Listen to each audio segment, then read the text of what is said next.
What would you do if an entire room full of wealthy elites sat frozen in silence, and one powerful millionaire was seconds away from losing his dignity in front of everyone? At the Willow Room, the city's most glamorous restaurant, no waiter, no manager, no staff dared to step forward. The millionaire's pride was crumbling, his empire of respect collapsing until one unexpected voice broke through. A young waitress, mocked and ignored by her coworkers, spoke out. And what happened next stunned every single person in the room. The Willow Room was the kind of place that looked like it belonged in a movie. Nestled inside Manhattan's Upper East Side, the restaurant catered to a clientele that wore tailored suits and diamond bracelets, people who didn't check prices before ordering. Crystal chandeliers glowed above velvet curtains, each table lit with a single flickering candle.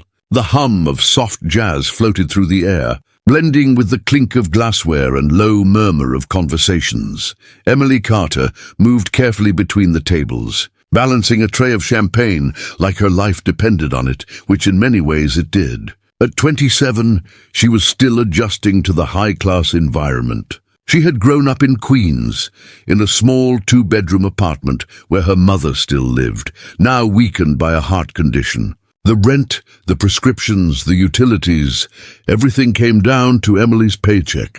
She had no time for friendships at work, no energy for the late-night outings the other servers enjoyed. Her world was measured in tips and hours. Emily was sharp, though. She noticed things others overlooked. The way customers raised their eyebrows when they wanted more water, the subtle tap of a wine glass against the table when a refill was due, the nervous shuffle of a new couple on their first date. She stayed silent, observant, precise. To her coworkers, she was the quiet one, the server who didn't fit in, too serious for their jokes and too distant for their gossip. That evening, everything seemed routine until the glass doors rotated open and a woman walked in. She was striking in a way that made the room pause without realizing it. Petite, with a posture that suggested quiet authority, her black hair wound into a perfect bun. Her dress shimmered with deep silver and crimson threads. Modern yet unmistakably influenced by East Asian design, she carried herself like someone used to being noticed, but uninterested in flaunting it. Emily wasn't the only one who felt the shift. The maitre d', usually quick with charm, stiffened behind his podium. Daniel Hayes, the restaurant manager, appeared from the kitchen like a soldier responding to an alarm. The other waiters froze mid-step, their eyes darting nervously toward the newcomer. The woman approached the front desk, her voice soft yet confident as she spoke. In Japanese, the maître d' blinked, stammered and gestured helplessly. He tried responding in English, slowly and loudly, as though she might magically understand if his words carried more volume. The woman's brow furrowed, her lips tightening in visible discomfort. Daniel swept forward with his salesman's grin, but his English was clumsy, and his attempts only deepened the awkwardness. The room began to notice. Conversations quieted, silverware clinked less. A couple at the corner table whispered behind their hands. For a restaurant where smoothness was everything, this scene was unraveling into embarrassment. From her spot near the bar, Emily's chest tightened. She understood every word the woman had said. Years ago, she had thrown herself into Japanese, late nights hunched over old library books, hours spent on forums correcting her grammar with strangers overseas, movies with subtitles until her eyes burned. No one in her life ever took it seriously. To her coworkers, it was just another quirky hobby. But here, in this silent, frozen moment, it felt like the one thing she had been preparing for all along. Her heart hammered. She could stay quiet, keep walking, and let the moment pass. But the sight of the woman's unease, the way her shoulders stiffened as if debating whether to leave, pulled Emily forward. Before she could second-guess herself, setting the champagne flutes down on the bar, she took a breath and walked toward the entrance. Her co-workers noticed. One snickered, whispering, "She's about to embarrass herself." Another chuckled, "This I gotta see." Daniel rolled his eyes, muttering under his breath, "Stay out of it." Emily ignored them. She stopped beside Daniel, her voice steady though her palms were damp. "I can help," she said. Daniel's smirk was audible. "Really? You? Go ahead then, entertain us." The waiters nearby stifled laughs.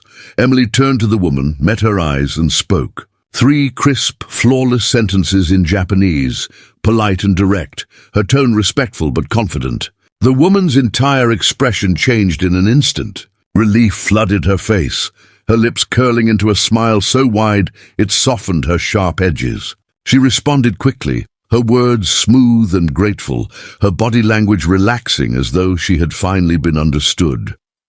A hush fell across the restaurant. Conversations ceased, forks hovered mid-air. Diners leaned slightly in their seats to catch what was happening. Even the jazz seemed quieter, as though the saxophone recognized the gravity of the moment. Emily guided the guest gracefully to a table near the corner, pulling out a chair with practiced ease. She explained the menu in Japanese, answering questions with the fluency of someone who had lived it, not just studied it. Laughter bubbled between them, small gestures of camaraderie passing like old friends reunited. Emily bowed slightly before excusing herself and returning to the floor, her face calm, her stride steady, as though this had been nothing extraordinary. But to everyone else, it was extraordinary. Daniel stood stiff, jaw clenched, his pride wounded. The waiters who had mocked her moments earlier now avoided her gaze. The entire restaurant seemed suspended in a quiet awe. Back in the kitchen, no one spoke to her. Silence hung like steam. The cooks kept chopping, the servers busied themselves with silverware, but their eyes flicked toward Emily when they thought she wasn't looking.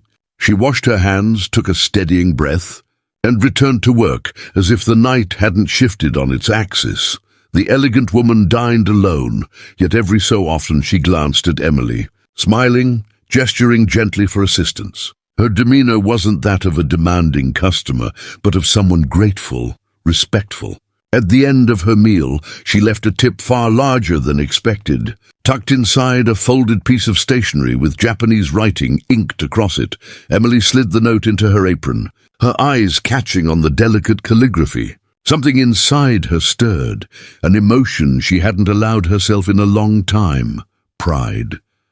Later, riding the bus home through the damp New York streets, Emily leaned her head against the cold glass of the window. Neon signs blurred by outside, distorted by drizzle. She pulled out the note and read it again, her lips curving into a private smile.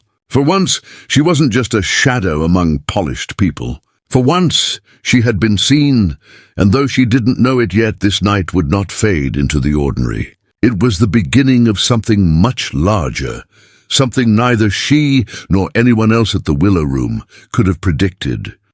The following day at the Willow Room, everything looked the same on the surface. Polished floors gleaming, waiters moving briskly, and the faint perfume of roasted garlic and fresh truffle oil drifting from the kitchen. But beneath the routine, there was a different energy. People whispered more than usual. Staff members glanced sideways at Emily Carter, as if she had turned into a mystery overnight. Emily entered through the staff door at precisely 4:00 p.m., as she always did. Her hair was tied back neatly, her uniform freshly pressed despite the frayed seams of her apron. She offered a quiet nod of greeting, but the room's response was lukewarm, distant. The laughter among her coworkers had a sharpness now, not just exclusion but mockery disguised as casual jokes. "Morning, ninja," one of the senior waiters muttered as she passed, mimicking a karate chop in the air. A few chuckled, though their laughter lacked conviction. Emily didn't flinch. She had grown up with worse than childish taunts. In high school she'd been the bookworm, the quiet freak, the girl who didn't belong. She had learned to keep her face still, her voice steady, no matter what burned inside, yet she felt the weight of their eyes. Every time she bent to polish a glass or folded a napkin, she sensed them waiting for her to slip, to prove that the miracle of last night had been nothing more than luck. At 5 p.m. sharp, Daniel Hayes, the manager, gathered the staff near the front podium for his usual pre-service pep talk. He was a man who thrived on performance, loud, self-assured, always throwing in a joke that he thought made him the star of the room. That night his voice carried an extra smugness. "So, folks," Daniel began, clapping his hands, "last night was memorable, huh?" His eyes darted deliberately to Emily, a smirk tugging at his lips. "Seems like we've got ourselves a little ninja waitress. Just missing the headband and a sword, am I right?" A few laughed. Others looked at the floor, uncomfortable. Emily's throat tightened, but she kept her gaze lowered, scribbling something into her notepad as if she hadn't heard. Daniel chuckled at his own joke, mistaking silence for agreement. The meeting broke up, and Emily headed for the kitchen. Juliet, one of the more outspoken servers, called after her with a mocking lilt. "Hey, Emily, how do you say bring more bread in Japanese?" "Might need it for tonight," another chimed in. "Yeah, or better, teach us how to ask for a raise in Japanese. Maybe the boss will understand that language." The laughter this time was louder. Emily inhaled deeply, her fingers tightening on the tray she carried. But she walked on, calm on the outside, though her chest throbbed with a familiar ache. The night grew busier quickly. Couples streamed in, wealthy businessmen sat hunched over wine lists, and the hum of soft conversation filled the air. Emily slipped into her rhythm. Water first, menus second, small smiles and precise timing. She was too professional to let bitterness show, but each step felt heavier than the last. Around 8 p.m., a young couple entered, foreign, clearly European. The man spoke clumsy English, his accent thick, while the woman barely spoke a word beyond "thank you." Daniel, eager to impress, strode forward. His attempt at English collapsed into hand gestures and exaggerated nods. Within minutes, frustration colored the couple's faces. Murmurs spread across nearby tables. Déjà vu was settling in. Emily had been setting silverware nearby, ears tuned. She hesitated. Stepping in would invite ridicule again, but the couple's growing discomfort gnawed at her. She approached slowly, speaking first in French. The woman's face brightened instantly. Relief washed over the man's features as Emily transitioned effortlessly, explaining the menu with patience and fluency. She cracked a gentle joke about the difficulty of pronouncing the restaurant's French-inspired specials, and both laughed, their shoulders finally easing. For the second night in a row, the entire floor froze, not in amusement this time, but tension. Daniel's jaw clenched. The waiters exchanged nervous glances, their smirks gone. Emily's quiet competence had silenced the room again, and this time no one dared laugh. When the couple finished their meal, they left smiling, thanking Emily repeatedly in French. She bowed her head slightly, accepting their gratitude before returning to her duties. The silence that followed was suffocating. Back in the staff room at closing time, the air was thick with unspoken words. A few of the waiters avoided her entirely. Others muttered just loud enough for her to hear. "Show off! She must have memorized it from TV shows." Daniel leaned against the counter, his voice low but sharp. "One of these days, she'll slip. And we'll all see it was just an act." Emily washed her hands at the sink, staring at her reflection in the smudged mirror. Her face was calm, but her eyes betrayed her exhaustion. She was used to being underestimated. But this was different. This was hostility born of fear. That night, on her way home, the bus was late. The wind bit through her thin coat, numbing her fingers. She rubbed her hands together, thinking of her mother waiting with her evening medicine, of the bills stacked on the kitchen table. For a brief moment, she wondered if this job was worth the poison in the air. But then she remembered the relieved smile of the French woman, the warm gratitude in her eyes. That memory steadied her heart. Meanwhile, across town, another pair of eyes was watching the same story unfold from a distance. Raphael Donovan, 35, owner of the Willow Room, rarely stepped into the dining area. He preferred the shadows of his office, buried in numbers, contracts, and investor calls. He wasn't the flashy type of millionaire. He didn't drive a Ferrari or wear gold watches. To most of the staff, he was just a rumor. An absent figure whose name was whispered when payrolls came late or when someone wondered who really ran the place. But Raphael was a man who noticed details. His assistant, Clara, had mentioned the Japanese incident from the night before with a strange fascination. Curious, Raphael had pulled the security footage. He sat in his office that morning, coffee cooling on the desk, eyes fixed on the screen. He watched as the elegant stranger grew frustrated, as his staff stumbled with their clumsy attempts. Then he saw Emily step forward. The volume picked up the moment she spoke, her voice steady, words flowing in Japanese with confidence. Raphael leaned closer, studying her posture, her composure. It wasn't just language. It was presence. He replayed the clip twice, then 3 times. Each time he noticed new things. The respectful bow, the effortless way she guided the guest, the absence of arrogance in her tone. It was as if she carried herself with a dignity the others lacked. Later, he replayed the footage from the French couple's dinner. Same composure, same quiet strength. By the time he shut off the monitor, Raphael's decision was made. He wanted to see her for himself, not as an employer, not as a distant owner, but as a customer. That night, while Emily wiped down tables, unaware of the storm forming around her, Raphael sat at home staring at his phone. He tapped it against his palm, debating, weighing the risk. Finally, he called his assistant. "Clara," he said, his voice calm but firm, "reserve a table for me tomorrow night. Don't tell anyone, and make sure Emily Carter is the one who takes my order." Clara hesitated, confused. "You want her?" "Yes, her." And though Emily had no idea, tomorrow night would change everything she thought she knew about her life at the Willow Room.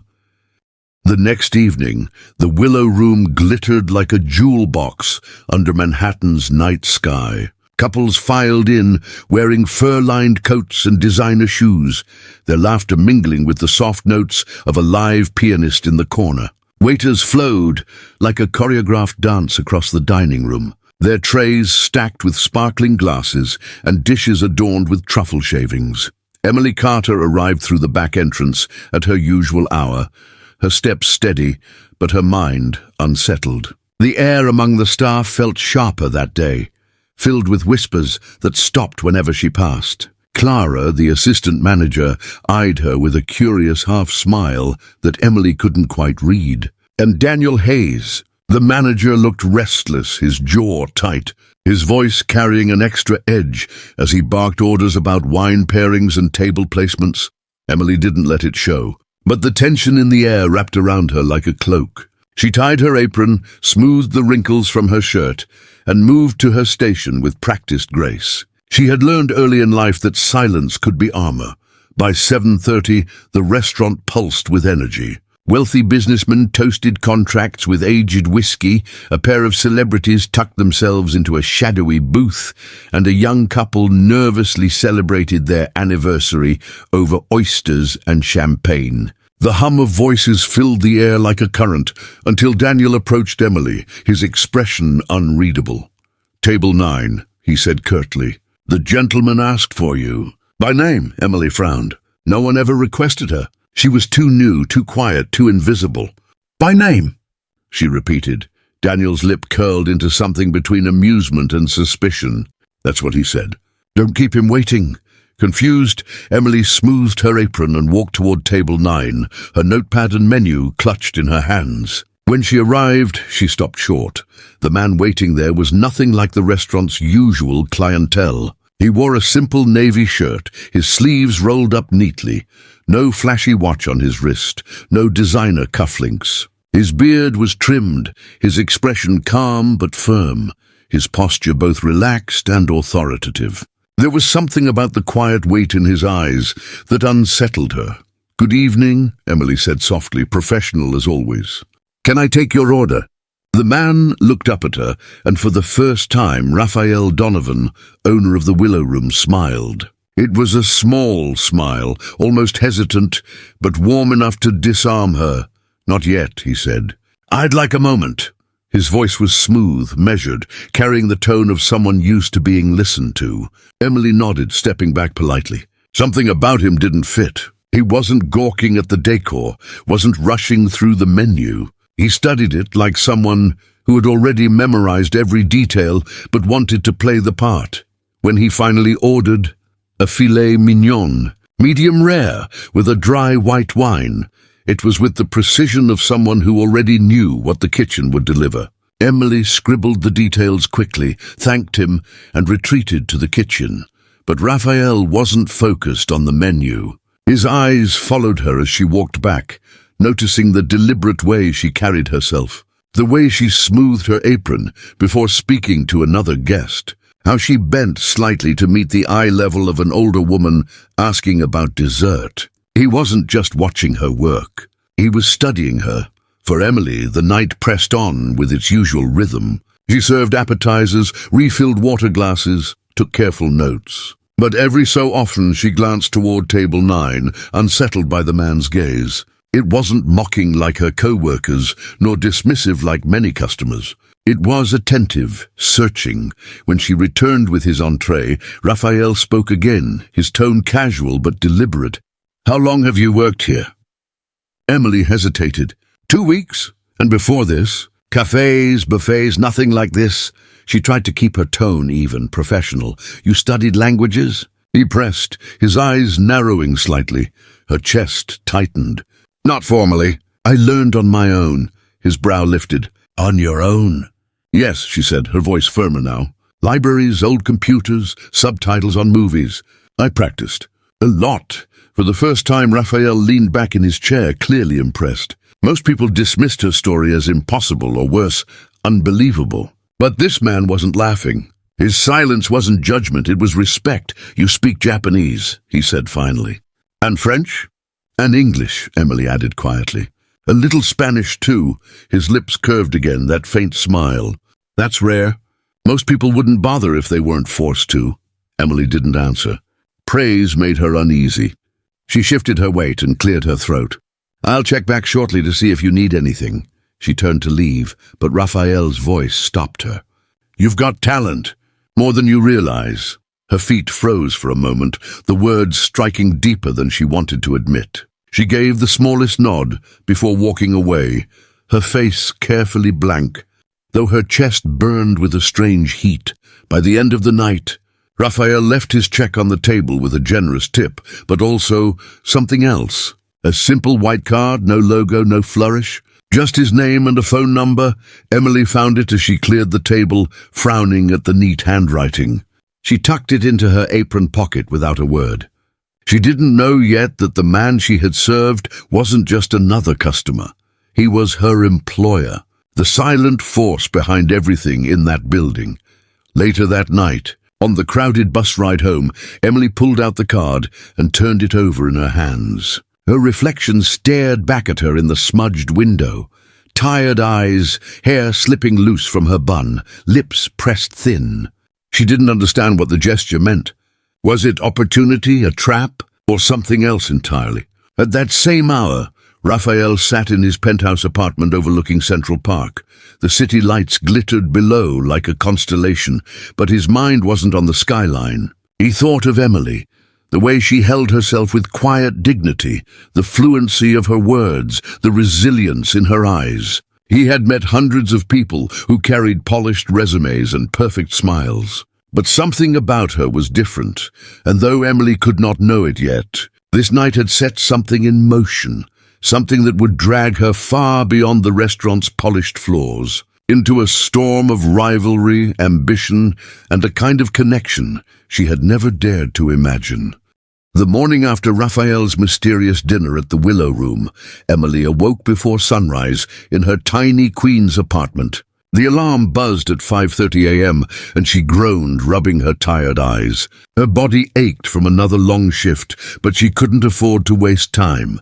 In the next room, her mother coughed weakly, the sound thin and raspy. Emily rose quickly, put on a faded sweatshirt, and padded across the creaking wooden floor. "Morning, Mum," she said softly, pouring a glass of water and checking the pillbox on the counter. Her mother, Mrs. Carter, smiled faintly, her cheeks pale, eyes rimmed with exhaustion. "Did you sleep?" "A little," her mother replied, her voice hoarse. "You came home late again." Emily nodded, pulling a small saucepan onto the stove. "Busy night." She didn't mention the elegant stranger, the French couple, or the man at table 9 who had left a card. She hadn't even looked at the card since, afraid to assign it meaning. After breakfast, Emily left a neat list of reminders taped above the kitchen counter. Medications at 10 a.m., soup in the fridge, nurse visit at noon. She kissed her mother's forehead, shouldered her worn bag, and hurried to the bus stop.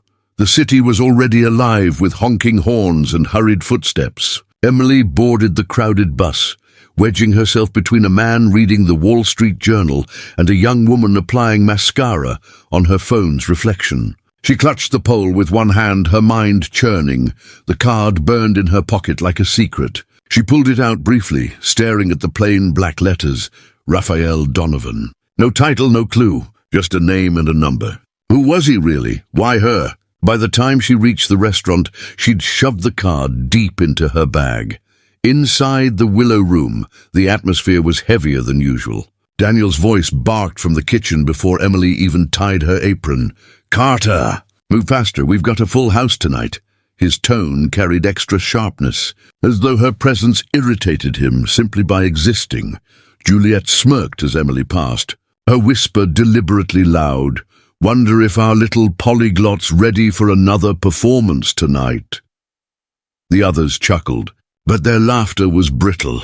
Emily ignored them, retreating into her work. She polished glasses until they gleamed, folded napkins into crisp triangles, and set tables with the precision of a jeweler.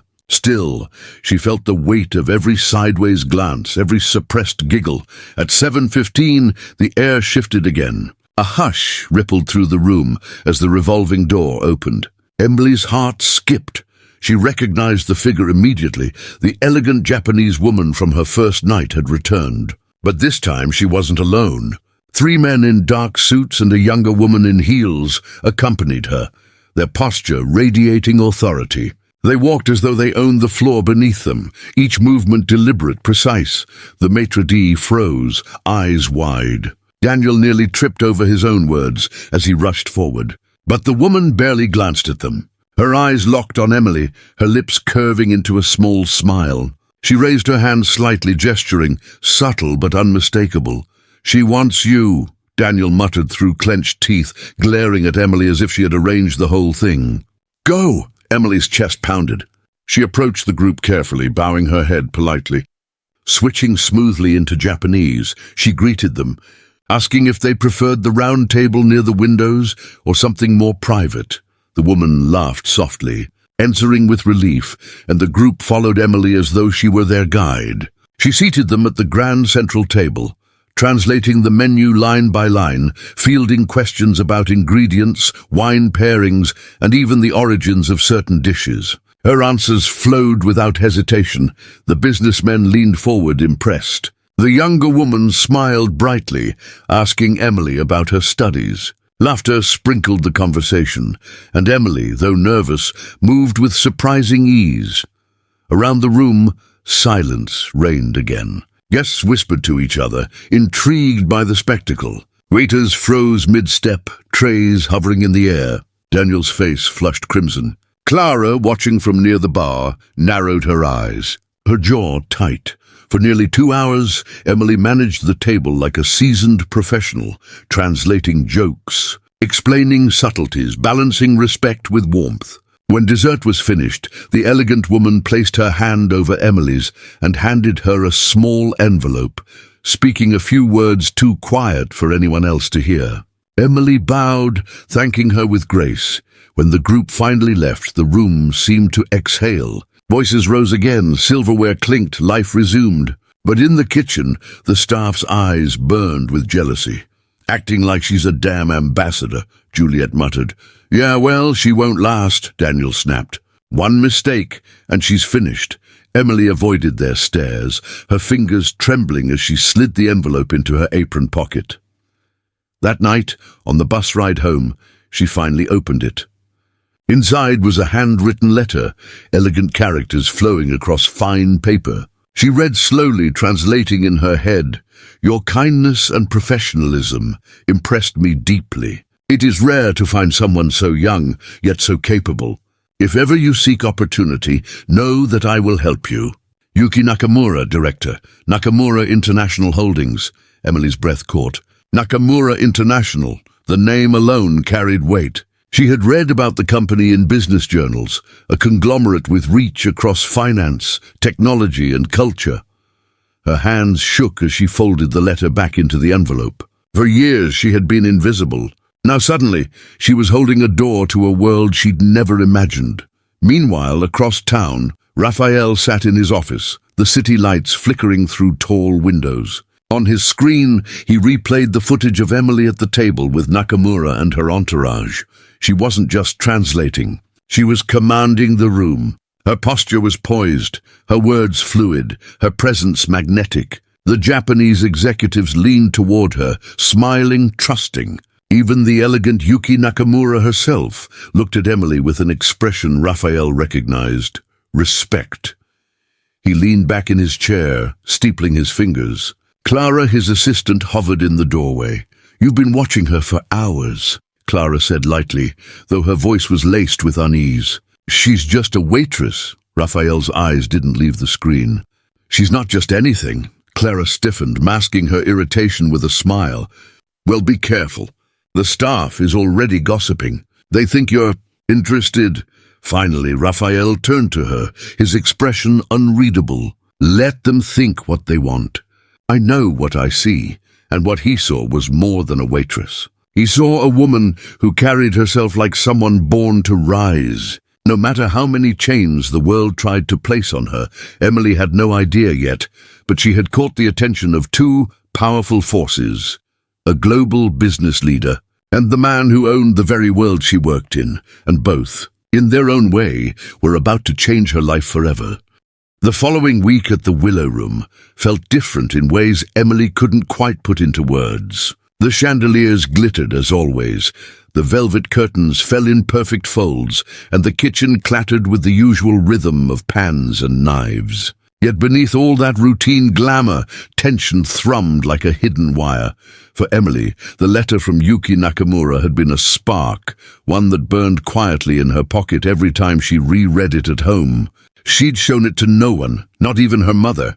To the world, she still folded napkins and polished wine glasses. But inside, she carried the knowledge that someone powerful had seen her value. That knowledge, though fragile, steadied her, but if it steadied Emily, it unsettled the others. The staff's whispers grew louder. Juliet's barbs became bolder. Daniel's tone grew sharper, his orders laced with condescension. And Clara, the assistant manager, was suddenly everywhere, hovering near Emily's tables, pretending to help, but watching with hawk-like precision. One evening, Daniel pulled Emily aside in the narrow hallway by the wine cellar. His face was flushed, his voice low and biting. "Listen, Carter, I don't know what game you're playing, but don't forget, you're just a server. Don't start thinking you're something more." Emily's pulse quickened, but she kept her expression calm. "I'm just doing my job." Daniel leaned closer, his breath hot with wine. "Good, keep it that way." She walked away without responding, though inside her stomach churned. Meanwhile, Raphael Donovan was orchestrating his own quiet plans. Though no one knew it, he had been at the restaurant nearly every night that week, not in the dining room, but in his private office upstairs, watching through discreetly placed cameras. He saw the way Emily endured the jokes, the way she bent gracefully to elderly guests, the way her smile flickered only briefly but always returned. No matter how heavy her eyes looked, what struck him most wasn't her fluency in languages. Though that impressed him, it was her resilience. She moved through hostility like a ghost, never bending, never breaking. Raphael recognized that kind of strength because he had once needed it himself. He decided it was time to test her further. "Make a reservation," he told Clara one morning, his tone brisk. "Private dining room. 7 o'clock, a group of investors. And make sure Emily Carter attends to them." Clara stiffened, masking her resentment with a smile. "Of course." When the night arrived, Emily found herself summoned by Daniel. His irritation was obvious, his lips tight, his voice clipped. "Private room. Investors.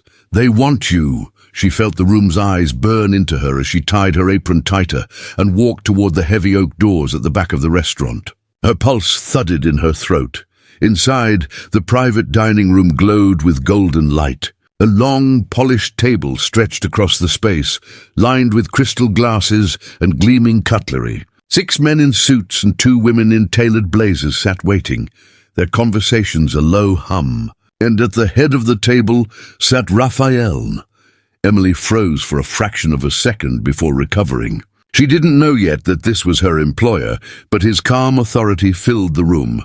His eyes met hers briefly, steady, unreadable.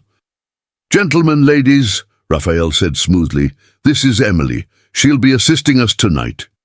Emily bowed her head slightly, her voice even. "It's a pleasure. May I begin with drinks?" As the evening unfolded, Emily slipped into a rhythm she didn't know she possessed. The investors, 2 from France, 1 from Tokyo, and others from Chicago and Los Angeles, each carried their own accents, their own impatience. Yet Emily flowed between them like water, translating questions, clarifying cultural nuances, smoothing over moments of tension with quiet precision. At one point, when the French investor fumbled with an English phrase about growth potential, Emily leaned forward and supplied the correct term in fluent French. The man's face lit with relief, and he raised his glass to her in thanks. Later, when the Japanese guest misinterpreted a joke from the Chicago investor, Emily translated not just the words but the humor, turning potential awkwardness into laughter. Raphael watched silently from his place at the head of the table, his eyes fixed on her every move.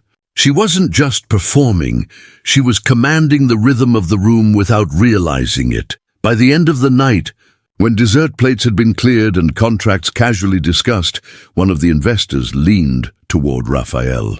"Where did you find her?" "She's remarkable." Raphael's lips curved faintly. "Some talents discover themselves."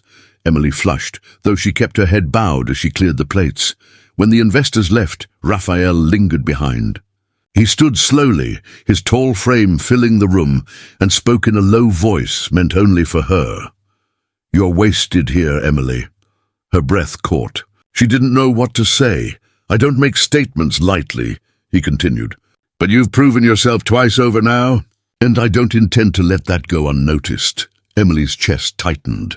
Part of her wanted to believe him. Another part whispered caution. In her world, nothing ever came without a price. Later that night, as Emily rode the bus home, the city lights smeared across the rainy window, she replayed the evening in her mind. The laughter of the investors, the steady nods of approval, Raphael's words echoing like a drumbeat. "You're wasted here." She touched the envelope still tucked in her pocket, the letter from Yuki Nakamura. 2 powerful forces had now crossed her path. 2 people who seemed to see her when no one else had, but across town, in her sleek office, Clara seethed. She had seen Raphael's gaze linger too long, his voice soften when he spoke to Emily. She had seen the investors' praise, the staff's awed silence, and jealousy boiled in her veins. Clara poured herself a glass of wine, staring out at the city skyline. "If she thinks she can walk in here and take everything," she whispered to the glass, "she has another thing coming." The stage was set. Emily was no longer just a quiet waitress. She was the spark of something larger, admired, envied, and unknowingly walking into a storm of power, betrayal, and dangerous opportunity. And the next move would decide whether she rose higher than she ever dreamed, or fell harder than she could survive. The following days at the Willow Room became a strange balancing act for Emily Carter. On the surface, she was still the quiet waitress in a pressed but aging uniform, sliding glasses across tables and folding napkins into perfect triangles. Yet beneath that routine, something invisible had shifted. People were watching her differently. The customers had begun to notice. Some of the regulars now asked quietly, "Where's the girl who speaks all those languages?" Others smiled at her in recognition, offering warmer tips than before. To the outside world, it seemed like her star was rising. But inside the staff corridors, jealousy thickened like smoke. Juliet's whispers had sharpened into open jabs. "So, Miss International Translator, gonna teach us how to say more breadsticks in Japanese again?" Daniel's orders became colder, his patience thinner, and Clara always smiling too widely. always watching too closely, had shifted her game from indifference to subtle sabotage. One night, as Emily tied her apron, Clara appeared beside her, voice syrupy sweet. "You know, Emily, people are talking. They think you're Raphael's favorite." Emily blinked. "Raphael?" Clara's smile didn't falter. "The owner. You didn't know?" She leaned in closer, whispering, "That's who you served in the private room last week. The man at table 9. That was him." Emily's breath hitched. She remembered his calm gaze, the way he'd said, "You're wasted here." She hadn't known. She felt heat rising to her cheeks, but Clara didn't give her time to respond. "Be careful," Clara added softly, almost like a warning. "Attention like that. It doesn't always end well."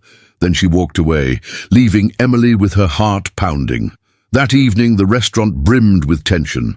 Word had spread that a large party of international investors, Japanese, French and American, would be dining together. Daniel was frantic, snapping at the staff, demanding perfection. "This dinner could change everything for us," he barked. No mistakes. The moment the guests arrived, the atmosphere shifted. Suits tailored in Tokyo, perfumes from Paris, voices layered with accents and authority. And once again they asked, specifically for Emily. Daniel's jaw clenched so tightly, Emily thought he might crack a tooth. "Table 7, he spat. "It's yours." Emily steadied herself, walking toward the table with practiced calm. But inside, her nerves fluttered like trapped birds. She bowed gently, slipping seamlessly into Japanese, then switched to French when one of the women spoke, before returning to English to address the Americans. The transitions were fluid, natural, like a musician shifting keys. The investors laughed, nodded, leaned toward her. She guided them through the menu, explained wine pairings, even translated subtle cultural nuances when jokes landed wrong. And through it all, Raphael sat quietly at the far end of the table, watching. His eyes never left her. For Emily, the evening was exhausting but exhilarating. She could feel herself commanding the rhythm of the room, smoothing conflicts before they could rise, weaving connections with nothing more than words and poise. For the first time in her life, she wasn't invisible. She was indispensable. When the dinner ended, the Japanese director, Yuki Nakamura, touched Emily's arm gently and handed her another envelope. "For you," she said in Japanese. "You have a gift. Don't waste it." Emily bowed, her chest tightening. She tucked the envelope into her apron, feeling its weight like a secret heartbeat, but not everyone left smiling.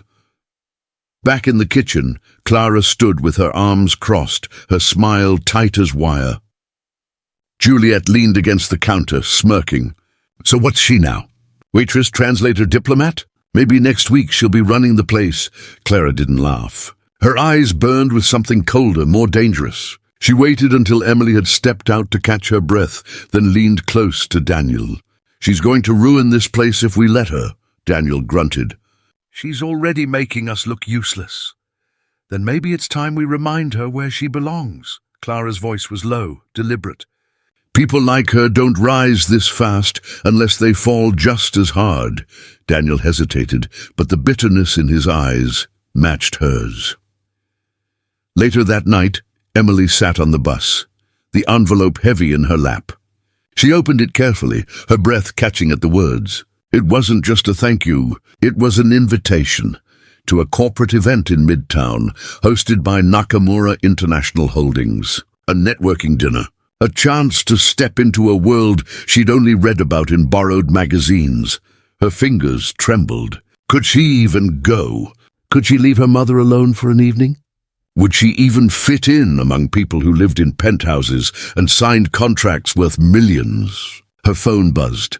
A message. "Raphael, did you get home safe?" Emily stared at the screen, her heart pounding. For a long moment she didn't reply. Then slowly she typed back, "Emily, yes. Thank you." Another buzz. "Raphael, good. Don't let anyone here make you doubt yourself. You're more than they see." Emily's throat tightened. No one had ever said that to her before. Not without strings attached. She closed her eyes, leaning her forehead against the cool bus window. The city lights blurred outside, streaks of gold and red. For the first time, She let herself imagine a future that didn't end with folding napkins in a back room or counting tips in the dark, but across the city. In a sleek apartment with floor-to-ceiling windows, Clara sat at her desk, wine glass in hand, scrolling through her phone. She had already planted whispers among the staff, already nudged Daniel toward resentment. Now she opened her laptop, her fingers flying across the keyboard.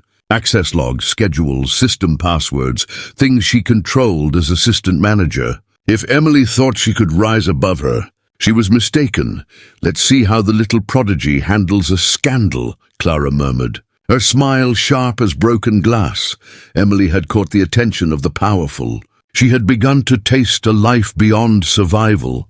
But in the shadows, someone was already pulling threads, preparing to unravel everything she had built before it had even begun. The following week began with a chill that hung heavy in the Manhattan air, but for Emily Carter, the true coldness came not from the weather outside. It seeped from inside the Willow Room. She felt it the moment she stepped through the back door that Monday afternoon. The kitchen chatter hushed as soon as her shoes clicked against the tile. Juliet and another server bent over their phones, laughing too loudly, then fell silent when Emily passed. Daniel barked orders at a new hire, but his eyes followed Emily with barely veiled irritation. And Clara smiled as sweetly as ever, but her eyes glinted with something sharp, calculating. Emily had lived through whispers before. Growing up in Queens, she had been the quiet one, the girl with second-hand clothes. Words could bruise, but she'd learned to survive them. This felt different. This wasn't just teasing. It was strategy. That night, business swelled. The restaurant glittered with its usual clientele. Wall Street executives in silk ties, women in gowns that shimmered like water, young couples trying to taste wealth for a night. Emily did what she always did, quiet precision, measured movements. But she felt eyes everywhere, waiting for her to stumble. At one point, Juliet accidentally bumped into her, sending a tray of wine glasses wobbling dangerously. Emily steadied them in time, but Daniel's voice snapped across the room anyway. "Careful, Carter. God forbid your little reputation outshines the broken glass on the floor." The laughter that followed was too quick, too rehearsed. Emily's chest tightened, but she didn't answer. She couldn't afford to. 2 days later, the storm arrived. Emily was called into the office by Daniel and Clara. The small room smelled of stale coffee and disinfectant. Clara sat with her legs crossed, a folder open in her lap. Daniel leaned against the desk, arms folded. "We've had a complaint," Clara began, her voice silky. "About you," Emily frowned. "A complaint?" Clara slid a paper across the desk. It was a printed screenshot from the restaurant's scheduling system. 3 employee shifts had been mysteriously swapped, leaving 2 servers double-booked and another left off entirely. The changes bore one name at the bottom of the log, Emily Carter. Her stomach dropped. "I didn't do this," Daniel snorted. "Of course you'd say that. I don't even have access to the system." Emily's voice was firmer now, trembling with outrage. "I've never had a password." "Why would I?" Clara cut in smoothly, her smile faint. "Well, someone used your login. Maybe you shared it accidentally." "I don't have a login," Emily shot back. The silence that followed was thick, suffocating. Daniel smirked, as though her words only proved her guilt. Clara, however, tilted her head, feigning sympathy. "These are serious errors, Emily. Mistakes like this can hurt the whole team." Emily clenched her fists at her sides. "I didn't do it." She left the office with her heart pounding so hard she thought it might split her ribs. In the staff room, Juliet and 2 others were already whispering. One of them glanced up with mock innocence. "Careful, Emily, don't go changing my shift too, okay?" The laughter stabbed like knives. That night, Emily rode the bus home in silence, her fingers gripping the metal pole until her knuckles whitened. Her mother asked her gently why her face looked pale, but Emily shook her head. She couldn't bring herself to explain, not yet. What Emily didn't know was that Raphael Donovan was already aware. The following morning, Mariana, his trusted assistant, walked into his office with a stack of reports. Her brow was furrowed, her tone low. "There's something wrong. The scheduling changes they're blaming on Emily?" The IP address isn't hers. It's coming from the manager's office computer off hours. Raphael's jaw tightened. He swiveled his chair toward the bank of monitors on the wall, each one linked to discrete cameras throughout the restaurant. With a few clicks, Mariana pulled the footage. There it was. Grainy, but clear. Clara entering the office late one night, typing furiously at the computer, then leaving with a satisfied little smile. Raphael's hand steepled in front of his mouth. He wasn't surprised. Clara's ambition had always been sharp enough to cut. But watching her orchestrate a trap for Emily stirred something in him. Rage, yes, but also an unfamiliar protectiveness. She thinks she's clever, Raphael murmured. But she doesn't understand who she's playing with. Mariana hesitated. Should I confront her? No. Raphael's voice was calm, icy. Not yet. Let her believe she's winning. He leaned back, eyes narrowing. And in the meantime, we'll make sure Emily knows she's not alone. That evening, Emily was wiping down tables after the last guests had left when Mariana appeared quietly at her side. Raphael wants to see you, she said softly. Emily froze. Now? Yes, upstairs. Her heart raced as she followed Mariana up the winding staircase to Raphael's private office. She'd never been there before. The door opened into a space that felt more like a library than an office. Dark wood shelves lined with books, a large desk of polished oak, and floor-to-ceiling windows framing the Manhattan skyline like a painting. Raphael stood by the window, his silhouette sharp against the city lights. When he turned, his gaze met hers, steady, unwavering. Sit, he said gently, gesturing to the chair across from his desk. Emily lowered herself cautiously, her hands twisting in her lap. Did I do something wrong? No, Raphael said firmly. Quite the opposite. He leaned forward, folding his hands. I know about the accusations, the schedules, the so-called mistakes. And I know you didn't do it. Emily's throat tightened. How? I don't make assumptions. I find proof, Raphael replied simply. And the proof shows someone else trying to sabotage you. Her eyes widened. She opened her mouth, then closed it again. The weight of being believed, truly believed, was almost too much to process. Raphael's expression softened. You have more strength than you realize, Emily, but strength alone won't protect you from people who want to tear you down. That's why I need you to trust me. Her chest rose and fell quickly, her pulse roaring in her ears. For years, no one had stood between her and the world. No one had said, I believe you. She didn't know whether to feel relief or fear. Why me? She whispered finally. Why do you care? For a long moment, Raphael was silent, his eyes unreadable. Then he said quietly, because you're not like them. And because I've seen too many people like you crushed before they even had a chance to rise.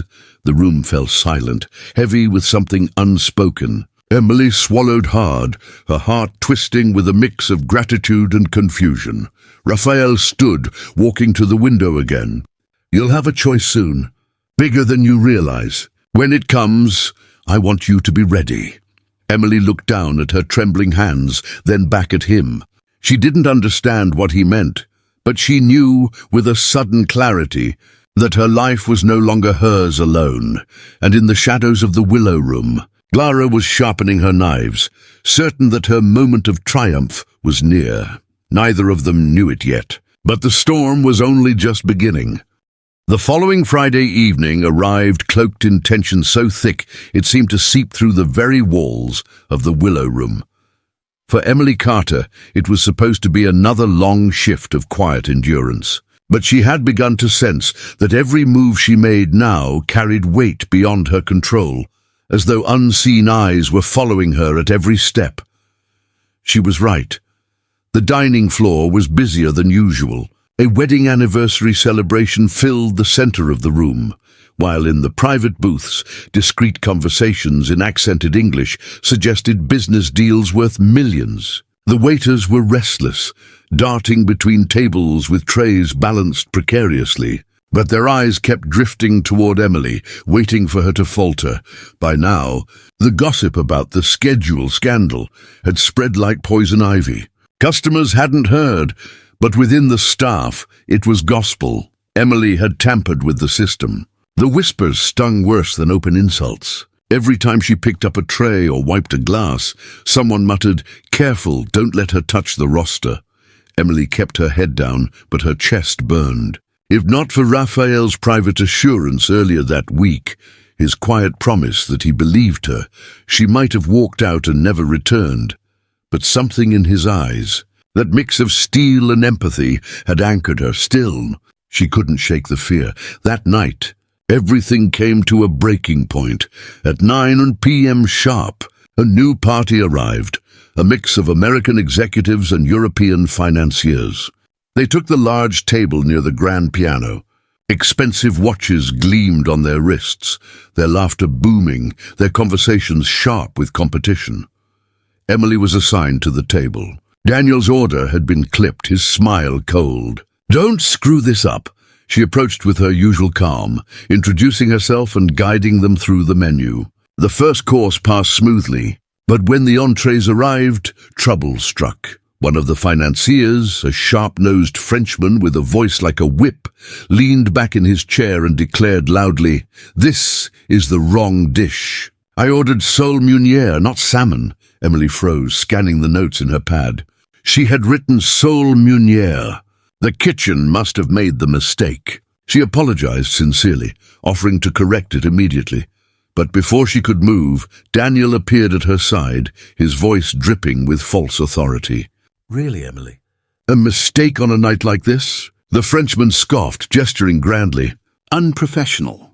The other guests chuckled uneasily, their eyes flicking between Emily and Daniel. Emily's cheeks burned. "I wrote it correctly," she insisted softly. "It must have been—" Daniel cut her off with a glare. "Enough, apologize properly." Her throat tightened. She bowed slightly toward the guest, repeating her apology, then hurried to the kitchen to correct the order. Inside, the cooks exchanged glances. One muttered, "Funny, I saw Daniel enter the order himself earlier." Emily's heart sank. It hadn't been an accident. It was a setup. When she returned with the correct dish, the damage was already done. The guests were smirking, amused by her humiliation. Daniel hovered nearby, arms folded, his smirk smug and victorious. For the first time since working there, Emily felt her composure crack. Her hands shook as she set the plate down, her eyes stinging. She swallowed hard, refusing to let tears fall on the dining floor. But the moment that followed changed everything. From the corner of the room, a chair scraped back. Raphael Donovan rose, his tall frame commanding instant attention. Until that moment, Emily hadn't even realized he was there. He walked toward the table with deliberate steps, his eyes locked on Daniel. "What seems to be the problem here?" His voice was calm, but its undertone was lethal. The Frenchman began to speak, but Raphael silenced him with a look. "You have your correct dish now. Enjoy it." Then he turned to Daniel. "You, office now." Daniel blanched, but before he could protest, Raphael added, "Don't make me repeat myself." The entire restaurant fell into a stunned hush. Waiters froze mid-step. Customers leaned subtly forward, sensing the undercurrent of drama. Emily stood rooted, her chest heaving. Unsure whether she should be relieved or terrified, Daniel disappeared into the back. His face pale, Raphael turned his gaze to Emily. For a fraction of a second, their eyes met. She saw not pity but fury, not at her but for her. He gave the smallest nod before returning to his seat. The message was clear: "You're not alone." Later that night, after the last guest had left and the staff began cleaning up, Emily was summoned upstairs again. She entered Raphael's office hesitantly. He stood behind his desk, jacket off, sleeves rolled, the city skyline glittering behind him.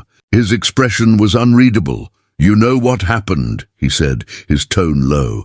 Emily nodded, her voice barely a whisper. "He sabotaged me." "Yes," Raphael said, "and it won't be the last time someone tries." Her chest tightened. "Why? Why me?" "Because you stand out," Raphael answered simply. "And people fear what they don't control." Emily dropped her gaze, twisting her hands together. "I never wanted to stand out. I just wanted to work. To survive." Raphael's eyes softened. He walked around the desk, standing close enough that she could feel the heat of his presence. "Survival isn't enough for someone like you. You were meant for more. The words sent a shiver through her. She wanted to believe them, but belief was dangerous. Emily, Raphael said quietly, I can protect you here. But outside these walls, you'll need to decide what you want. Do you want to keep hiding? Or do you want to step into the world that's opening its doors to you? Her breath caught. Yuki Nakamura's invitation was still tucked away at home. Raphael's words struck deep, echoing the same promise. A door to something greater, but fear whispered at the edges of her heart. What if stepping forward meant losing everything she had fought so hard to hold together? Meanwhile, in the darkened staff corridors, Clara watched the closed office door with narrowed eyes. She had seen Raphael summon Emily again. She had seen the way his gaze lingered on her. Her jealousy boiled over into rage. This girl thinks she can rewrite the rules, Clara muttered to herself.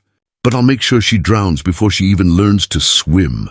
That night, as Emily left the restaurant exhausted, she didn't know that Clara had already set her next trap. A trap not of whispers or mistakes, but something much darker. The stage was shifting. Emily was no longer just a target of petty jealousy. She was caught in a battle of power, ambition, and survival, and the storm clouds gathering above her promised that the next strike would be far more dangerous than anything she had faced before. The following week arrived like a gathering storm, heavy with anticipation and dread. Emily could feel it in the pit of her stomach from the moment she stepped through the service entrance of the Willow Room. The laughter of the other waiters seemed sharper, the silences longer, the stares heavier. Something was brewing, and though she couldn't name it yet, her instincts screamed that Clara was behind it. That night was a high-stakes evening. A delegation from Japan and the United Nations Cultural Board were scheduled to dine together, a dinner that had been arranged weeks in advance. It was the kind of event that could make or break reputations. Raphael had been working on this partnership for months, and the Japanese chairwoman had specifically requested Emily by name.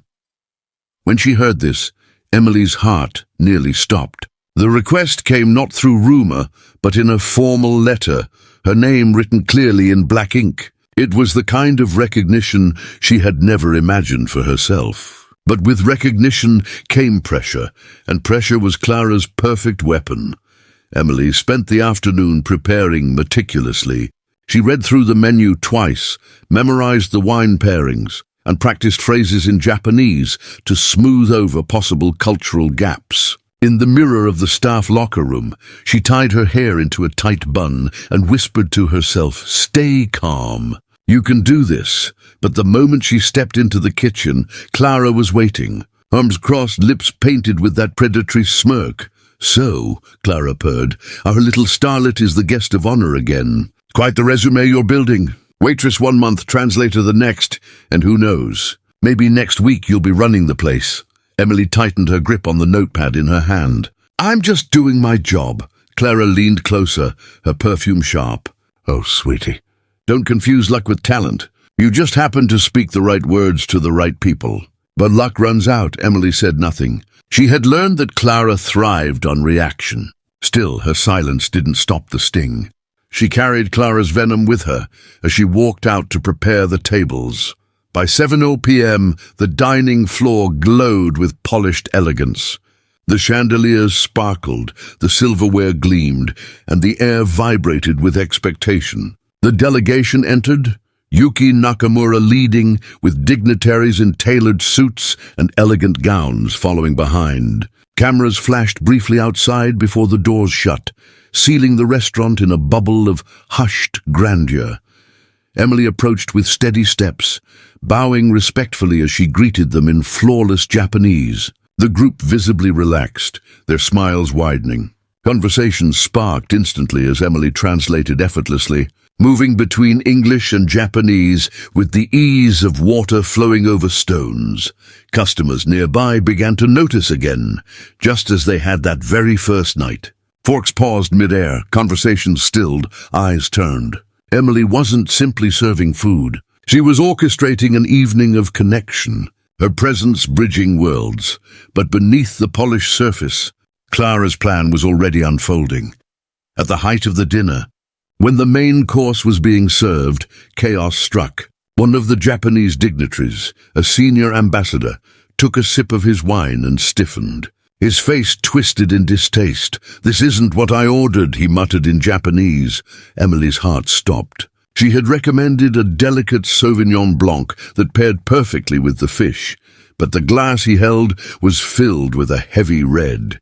She checked the tray. It was wrong. The entire table had been served the wrong wine.